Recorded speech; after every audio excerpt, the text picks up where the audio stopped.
as me, the speaker, if I can tell you the story from my frame of reference and tell you what I learned from it and the challenges that I went through, it's authentic, it's credible, and it's clear, and the listener will take from it what they will want. They will map their own experience onto my story, and that's when it's most powerful. You hear all the bull about marketing every day. Make your money in your sleep. My new offer is crushing it. My guru could beat up your guru. It's time to go right to the source and get the truth about marketing. With your host, the founder of copychief.com, Kevin Rogers. Hey, you're going to love today's episode with Michelle Neray, who founded a thing called Mo Mondays. It's a platform, almost like a comedy stage, where business owners and really people from all walks of life learn to tell their story, but pure story. No BS, no pitching, no selling, none of that stuff. Just bringing the audience deep into their story. And it's super fun to watch the videos from Mo Monday. And it was great to talk to Michelle. It's the first time we'd spoken, and so I just started recording because right off the bat he was so compelling that I thought, why bother with standard introduction? Let's just dive right into it. So that's what we did, and I think you're going to dig it. All right, so it was 3 tips, and now it feels like there needs to be 4. Yeah, nothing like starting an interview in the middle of a conversation. I know. It's more compelling this way. Yeah, So, I run these master classes for speakers and storytellers, and I really build them and legitimately, because we all need to share stories. I mean, stories are the heart of our communication. I mean, we've known this ever since neuroscience has started really taking off in the last 12 years or so. We as humans are inexorably part of the whole storytelling everything, Yeah. I was just reading a book on and the premise of the author was basically saying how it's actually our evolutionary advantage. I mean, there isn't a species in the world that tells stories. That's true, right? Yeah, they don't find like dolphin droppings that actually spell out an adventure or something. Exactly. So it's how it's part of what, as important as and perhaps more important than our opposable thumbs. And well, you combine those two things, and man, look what we find. Exactly. So so I do these master classes, and I used to run a whole boot camp and a weekend, get everything you need to know in a weekend. Of course, people couldn't. The content was there, but people couldn't absorb it, integrate it into what they were doing as in a oneer. You just can't. Right. So then I broke it out into a series of master classes, and I send out these newsletters. And so the one I'm working on right now is, it just has 3 tips in them. And as I was saying earlier, it's not like you can have one set of complete tips. You just can't. For all of story, right? For all of story, you can't. Mm-hmm. And it depends what framework and what lens you want to look at it through to really be able to give the tips, the frame that they need. Right. So everything really becomes random 3 or 4 tips. So the ones that I'm writing about today, one is something that I learned from picked up from Kurt Vonnegut Jr., who I think is a brilliant storyteller. And this is his tip. He says, start as close to the end as possible.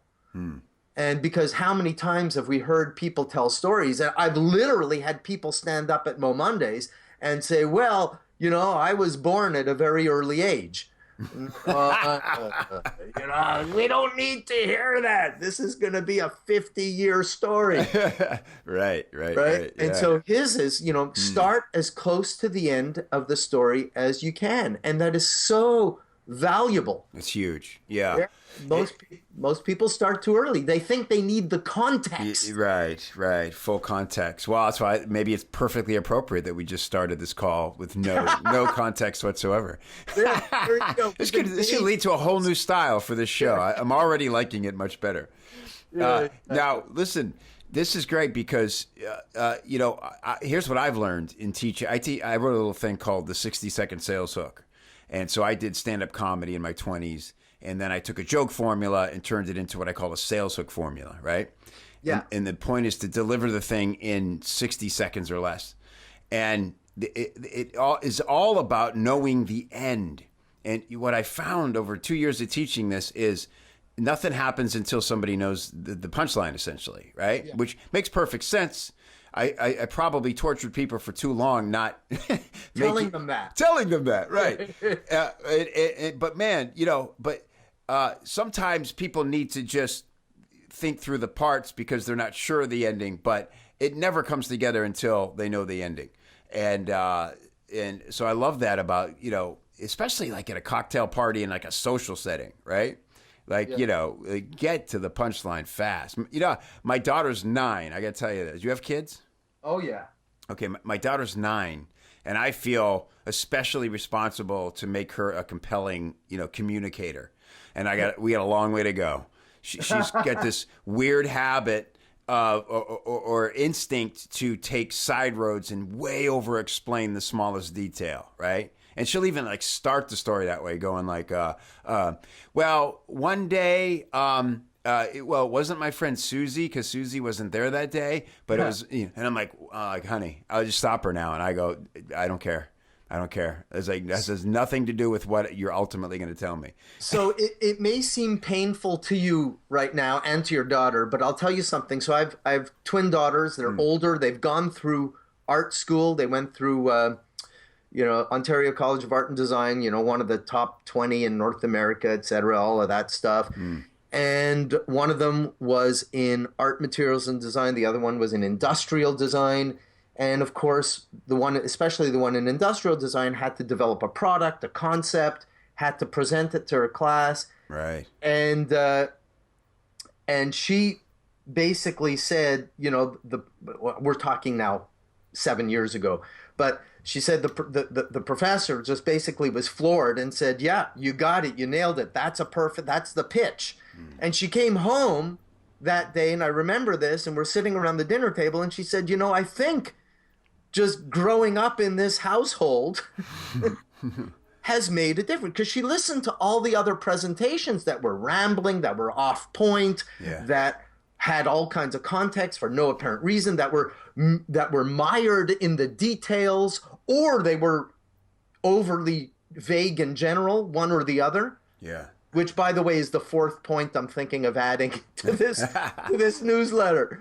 Is there's a real art to knowing how much specific to put in and how much you generalize, and one or the other. You need to balance them. But anyway, I get your thing. In fact, in this book that I'm reading, it says almost the exact same thing as what you just said, with setting up a joke with knowing what the punchline. Doesn't mean you give it away too early, but right. You as the teller, you gotta know where you're going. Absolutely. Especially with stand-up comedy, and it says, I'm looking for this line in this book that I'm reading here right now. It says the entire book should be encapsulated in the first sentence. Wow. No, that's it. You know what that does? It silently builds trust. If you think about when somebody engages you with a story, your defenses are way up, right? Yeah. Whether they walk on stage, and I'm dying to hear about Mo Mondays. This sounds like a dream thing for me. Oh, good. But if anybody says, if they say the words to you, I got to tell you this story. You're like, oh boy, this is either going to be amazing or torture. And like you said, that first line, you're going, you're either really excited, you're leaning in, or you're like looking for the door. Yeah, and it's the same thing whether it's and by the way, I've also done my bit on the stand-up stages. Oh, okay. Yeah, so I know exactly what, and I will tell you, as a speaker, So I didn't do stand up first. I was started off as a speaker. Okay. But and then I view everything like cross training. Anything that gets me on stage is cross training for me. Yeah. So I went back and I did stand up, I did improv, and now I sing. And I go to open mics and I sing. Yeah, I'm telling you, it's all helpful, right? Yeah. So but I would have to say that as a speaker, probably the best training I ever got as a speaker was my training in stand-up comedy. So that makes sense. Yeah. Platform. So it doesn't matter what you do, whether you're telling a story, shooting a movie, writing a book, telling a joke.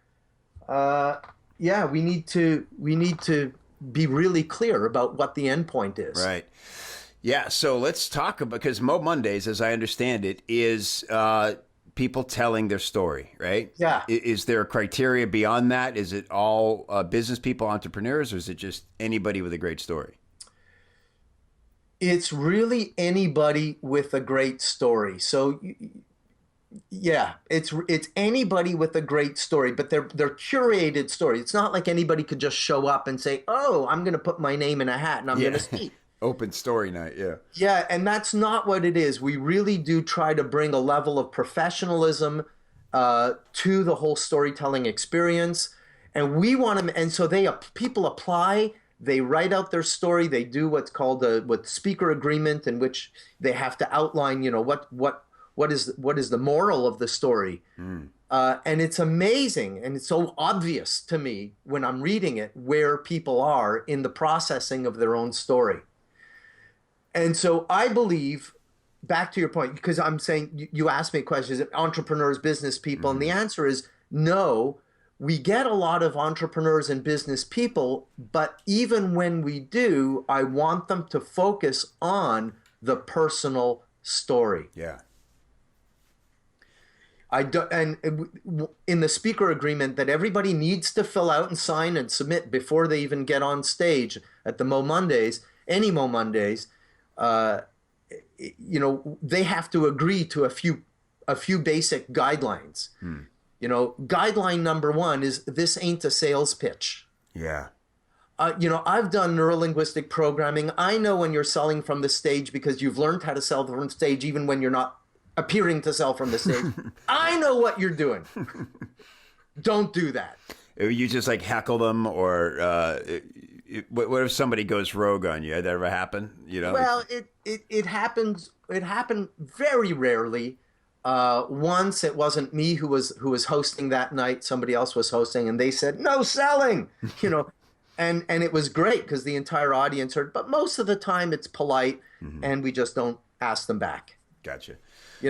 So that's one. The other very important guideline is no teaching, no preaching. Oh, wow, this is fascinating to me now.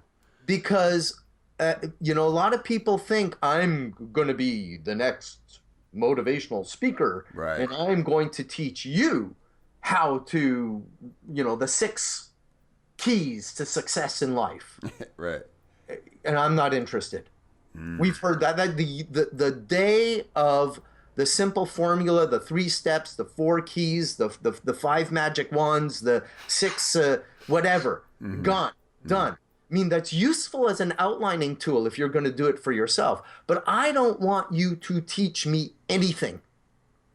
I want you to tell your story, and I want it to be so powerful and effective that I'm going to find myself in your story, and that's how I'm going to learn the insight, the moral. Wow, I love this. That's great. So it has to be pure story. And so now do they have to submit their entire story, or just tell you the moral and some details about it? Look, we run this every month. I wish I had the time there's no charge for speakers to get on the Mo Monday stage. I wish I had the time to go through each and every one and coach each and every one, but I don't. So, but I can tell, my radar is pretty good, and all the hosts, we're now up to 14 cities. Wow. And there's, at first they almost all make the mistake, and they bring on people who preach, sell, or whatever, and then they learn. And then you start, they say, oh God, never want that again. And then and then they learn, and then they begin to be able to recognize what the speaker is going to talk about just by looking at the speaker agreement. Right. And you can tell. And internet. So here's another thing. It's a tip. It's not going to be in this newsletter, but it's another one, and it's such a big important one, and yet it is so incredibly simple. You know, we've heard over and over again that, you know, when you're on stage, when you're speaking, it's not about you, it's about the audience. Right. Okay? And that's true, but it's not.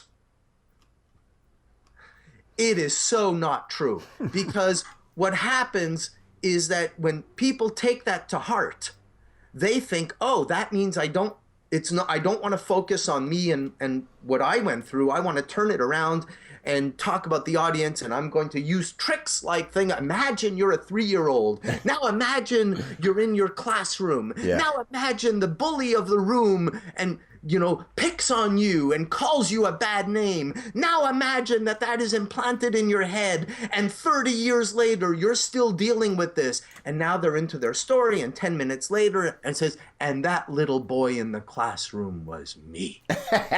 Right. I said, oh, please. Right. I've heard that before. Yeah. Don't do that. Just tell me the effing story. That you get so wrapped up in speaker tricks. Yeah. And don't do that. So it sounds incredible because it's counterintuitive, and it's counter to all the advice that people have given about speaking and storytelling. But it says, I count the number of yous and I count the number of I's, and I don't want you in there. Yeah. I want, if it's a personal story, and if you tell it powerfully enough from your own point of reference of what you went through and what you learned from it, then I am going to get you meeting me this.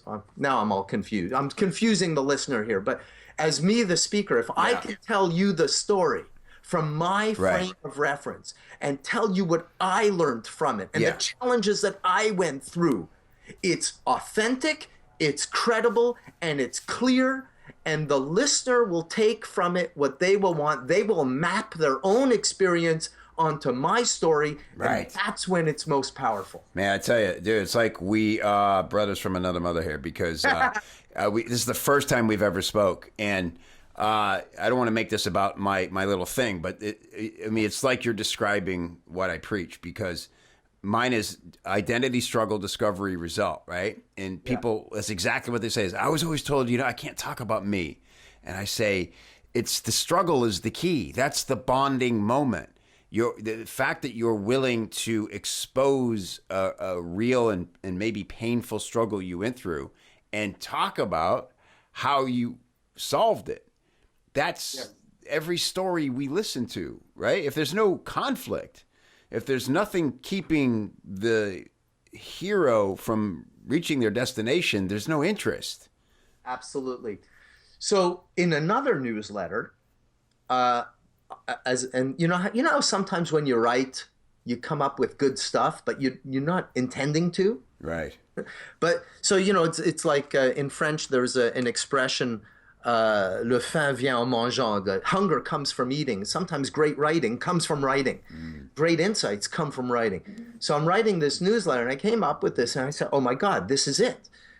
And it speaks to what you're referring to. So let me explain. I say there are two struggles in every story. There's the circumstantial struggle, which makes the story unique.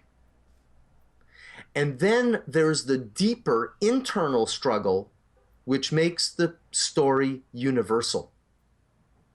Now, when you think about it, every Batman movie, Batman, the story changes, the villain changes. Right. But that and that's what makes, the action and all, that's what makes this one Batman story different from every other Batman story. But they are also the same pretty much in each case, because they're all about his internal dialogue with himself about am I worthy? Am I doing the right thing? They hate me, but I know it's the right thing. And this is all comes from watching my parents be murdered in front of me, that I'm driven to do this. Right. Every Batman story. Right.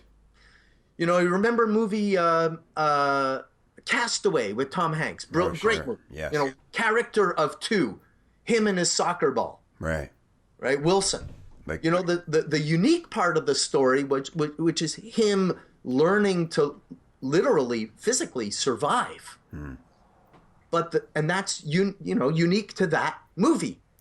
But the universal struggle was him finding his humanity, being able to cope without people, making up these characters, and then what was the lesson that he learned? You know, he tried to kill himself in the movie. I know it's an old movie, so there's no such thing as a spoiler alert here. But you know, he tries to kill himself in the movie, and it doesn't work because, and that's when he realizes all he needs to do is keep breathing, and that was his faith, his hope in the future. And then fast forward to the end, where he meets up with his who should have been his wife, but now is remarried. Yeah. And he said, "What do I do now?" And he says, "What will get me through this is what got me through what I went through on that deserted island. All I need to do is keep breathing." That's the universal, you know, the moral of every story. You know, A Tale of Two Cities, you know, against a backdrop of this unique, incredibly complex, woven, you know, bunch of stories woven together against the backdrop of what was going on in England and the French Revolution in France and whatever. But, you know, the entire universal theme is encapsulated in, you know, 'tis a far, far greater thing that I have ever done. You know, it's a whole thing about what is right versus, you know, self-interest versus right for what is good. And I'm getting off on a tangent. I love it. No, that's it. That's it. I really love that idea of the unique struggle and the universal struggle. And boy, that really opens your eyes to how to view and to think about stories. And you know, when you're writing them. And yeah. I bet oftentimes you say the writing gets good to us if sometimes you might not even notice that you've got two stories going on. Well, you got, that's the thing. And it doesn't matter whether it's a personal story, whether it's a business story, whether it's a story that you tell to investors because you want to raise capital, or you're standing in front of a room of possible prospects and you're doing a sales pitch. It doesn't matter. You need to be able to identify what is the unique circumstance, what is this challenge, and then what is the universal struggle. And that's what what's going to get everybody in the room nodding in your favor. Yeah, excellent. Okay, Michel Neray. Yes, sir. There's an essential question we ask on this show, and you may or may not have prepared for this, but I know I didn't. Because I don't know I have no idea what you're going to ask me. Good. It's a little bit story based, but this will be. I almost like more when people have not prepared for this. So here it is. This is almost. This is a marketing show, ultimately, and so the essential question I like to ask every guest of the show is, what is the one thing that you have done in your marketing that produced the most surprising results? Okay, let's go back to Mo Mondays. The short answer is passion and frustration. That's the short answer. And now let me explain why. When I started Mo Mondays, I had no idea it would get to where it is today. I started Mo Mondays because, frankly, I'd been in business for 20 years already. I was so tired with networking events where people were really just, I mean, you know, you meet the person 5 minutes later and they're pressing another business card in my hand as if they never met me, where the emphasis is all about business. I was tired of association meetings where really you have to pretend that you're more successful than you really are in front of your peers. I was tired of classic speaker events where you think you're going to learn something, but really they're interested in only selling their program, book, CD, DVD at the back of the room. Which is why we have one of the rules that we have is thou shalt not sell or pitch at Mo Mondays. I did my time in stand-up comedy where I laughed. It was cathartic, but then at the end of the night, I asked myself, what was I laughing about? And I didn't really grow as an individual. And I'd also been through my, like a lot of people from our generation, I think we're similar, although I'm older, where, you go through the whole self-help personal development weekends and spend thousands of dollars in several weekends of your life, and everybody has to cry. And so I was tired of all of those, and yet that formed the background. I said, I want to do an event, but I like the person. I was really like, you want to hear me rant? I could go on and rant about any one of these things. But there was an aspect of every single one of them that I wanted to keep. So I wanted to run an event. I was just driven, and the way I say it now, it makes it sound like I masterminded this and I strategized it, and anything could be further from the truth. I just did it. I just did it because I wanted to run an event. And the first time I saw somebody pitch on the stage, I thought, oh my God, that's exactly what I don't want. The minute somebody told some toilet humor again, and it was like, okay, I've seen enough of those. I've heard enough of those. There's got to be something more. But there were elements of it that I loved, and I wanted people to connect. I wanted people to connect on a human level. I had a gut sense that the personal story was the key to really revealing who we are and connecting with others. And I wanted it to be funny. I like to laugh as much as anybody else, probably more so. I wanted it to be funny, and it doesn't have to be like an AA meeting where you're just telling a sob story with no other intent.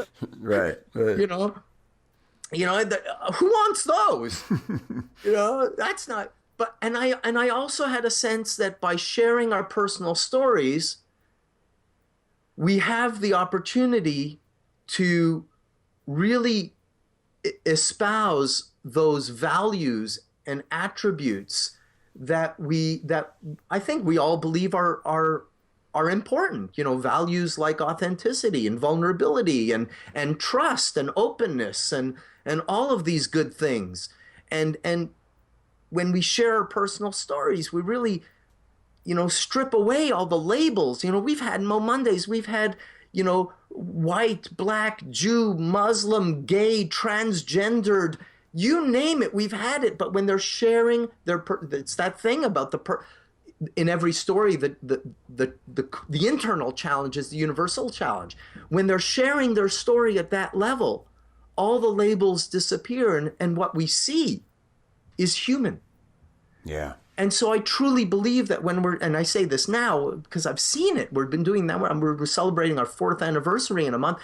When we share our personal stories, it's like we're taking that next step toward world peace. And it may sound ridiculous, but oh my God, if we could get the whole world in the same room sharing their stories on a personal level, I don't think we'd have the conflict that we have today in parts of the world. Yeah. Wow. It's very good answer off the cuff.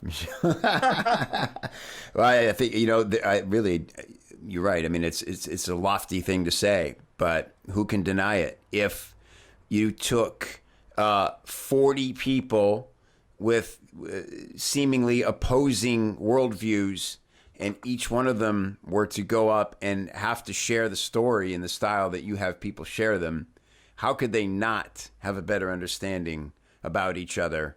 Not to mention, they would now share the bond of the fact that they've all just shared and performed.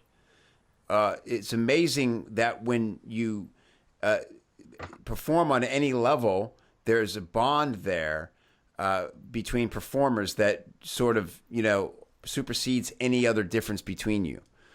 And so I think even that in itself is powerful. I love this idea that you are, and I don't know if that's part of the agenda for Mo Mondays, is that you're kind of helping people pass a comfort zone. Well, oh yeah. I mean, it's like one of the things that we do is we mix people who have never been on stage before with people who have been on thousands of stages.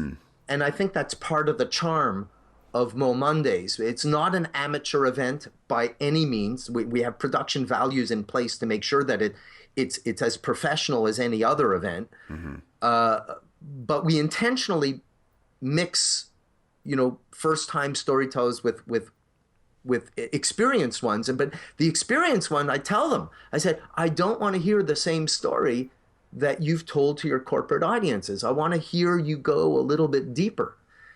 And what they tell me, this is, again, I had a sense of this beforehand, but I've heard so much feedback, so many times people, experienced veteran speakers have come back to me and they said, Michel, you know what?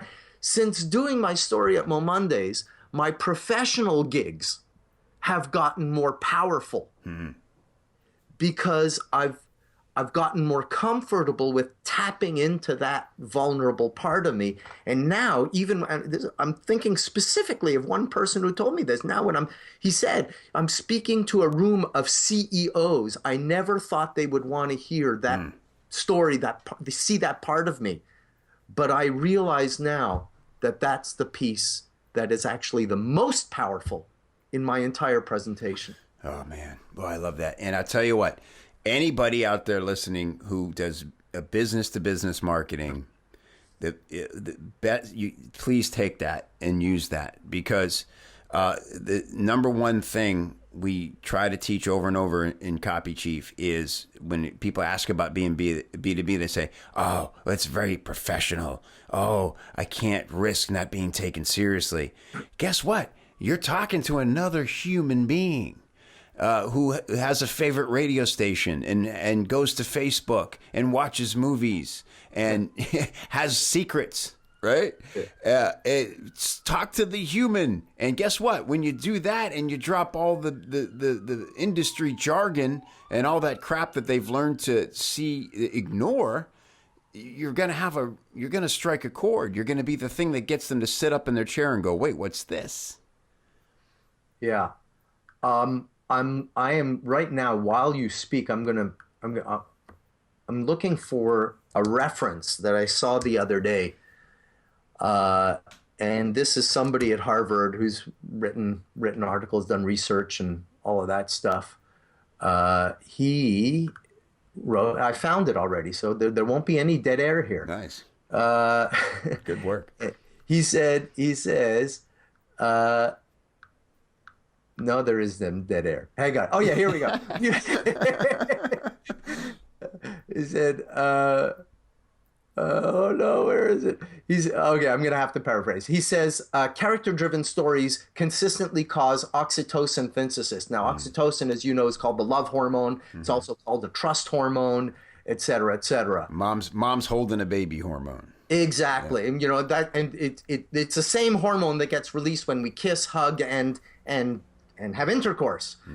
And so here it is. He says, I advise business people to begin every presentation with a compelling human scale story.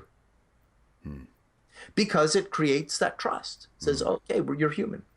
Right. If you get a little oxytocin drip to start things off, right. Like you've just won so much trust and attention that, you've got some leeway there. Yeah. So that's great. Michel, I really appreciate this. I love that this is our first conversation ever, because I really hope it's not our last. And how can I and other people learn more? Where are these 14 cities? Because I immediately went out want to attend a Mo Monday.